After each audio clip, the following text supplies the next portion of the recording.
मध्ये परिवहन मंत्री माननीय सरनाईक साहेबांनी जे बिल मांडलंय हे बिल सुप्रीम कोर्टाच्या एका आदेशान्वये 15 वर्षावरील वाहनांचं करायचं काय याच्यावरनं या सगळ्या गोष्टी पुढे आल्या।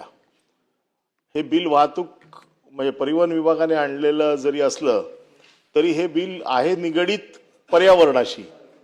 खरं म्हणजे मी काय याच्यात जास्त भाषण नाही करत, फक्त सूचना आहे माझी की हा जो काही विषय की का त्याचा टॅक्स असावा, खरं म्हणजे वाहतूक खात्याने तो टॅक्स किंवा परिवहनने टॅक्स कुठला गोळा करायला पाहिजे।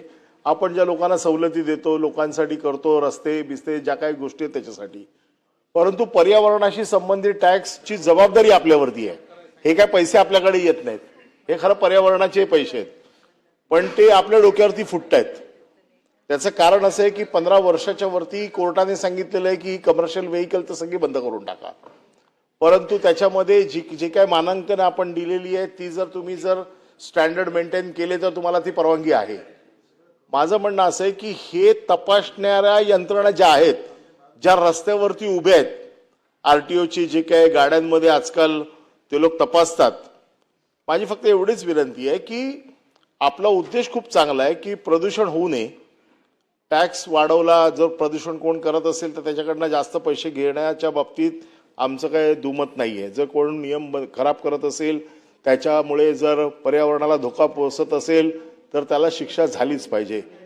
परंतु याचा फायदा घेऊन रस्त्यावरती आपले जे यंत्रणा उभ्या आहेत, ज्या आपल्या डायरेक्ट कंट्रोलमध्ये नाही आहेत, म्हणजे हे जे चेक करणारे जे लोक आहेत यांना आपण परवानगी देतो, परंतु ते काय आपले कोण लागत नाहीत, म्हणजे त्यांना फक्त आपण परवानगी देतो।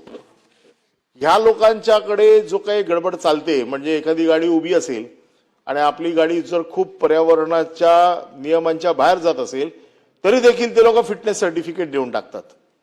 तर याच्या बाबतीमध्ये माझी एकच सूचना आहे की याच्या बाबतीमध्ये तुम्हाला कठोर पावलं उचलून असे जे लोक कोण जे खोटी सर्टिफिकेट देतात, कारण काय करतात, बाजूला गाडी उभी करतात दुसरी, त्या गाडीचं चेक करतात आणि ते दाखवतात। ते दाखवताना सगळं दाखवणार की आम्ही गाडी कुठली केली, ई पोर्टलवरती म्हणजे त्या वाहनवरती काय टाकलं, लोड केलं, हे तुम्हाला सगळं नियमामध्ये बसून ते करतात। परंतु प्रचंड मोठा भ्रष्टाचार हे लोक करतात आणि त्याचं खापर परिवहनचा काही संबंध नसताना, पर्यावरणाशी संबंध असताना परिवहनवरती फुटतं आणि ते परिवहन खातं बदनाम होतं। म्हणून माझी आपल्याला एकच विनंती आहे की हा जो टॅक्स आपण वाढवलेला आहे, हा टॅक्स वाढवताना जी याची सक्षम यंत्रणा आहे ही देखील याच्या बाबतीत देखील काही नियमावली तयार करून, याच्या बाबतीत देखील काही नियम तयार करून हे लोक याचा सगळ्याचा गैरफायदा घेणार नाही। कारण आपण इथे जेवढे पैसे त्यांचे वाढवणार तेवढं त्यांचं दुकान आणखीन मोठं होणार, तर त्याची काळजी आपण घ्यावी, एवढीच माझी सूचना आहे। सामान्य सदस्य विक्रम काळे।